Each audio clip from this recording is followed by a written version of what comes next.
Орыс ертегісі саяхатшы бақа.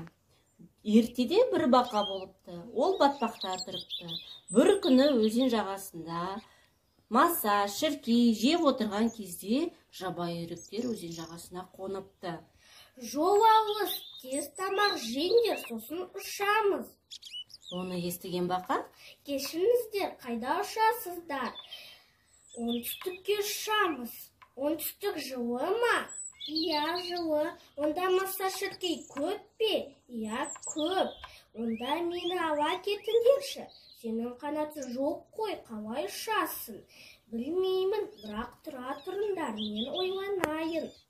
Таптым. Екі үйрек таяқтың екі ұшынан тістейсіңдер. Мен ортасынан тістейін. Бірақ сендер қаңқылдамаңдар, мен бақылдамайын. Сөйтіп олар ұшты.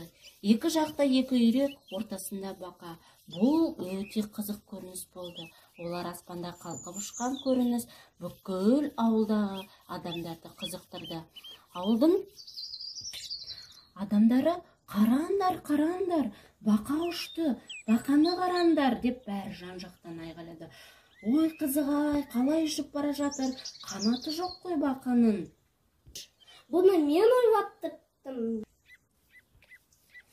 Сөйтіп бақылдаған бақа шалшыққа бірақ құлап түсті. Оның артынан заулап ұшып құтқарайын дегенде құтқара алмады. Бақа өзінің батпағында, шалшығында отырып, бүкіл жан-жақтағы бақалардың бәріне мақтанып: мен ойладым, мен ойлап таптым, аспанға бақалардың ұшуын мен таптым деп өзін мадақтап отыр екен.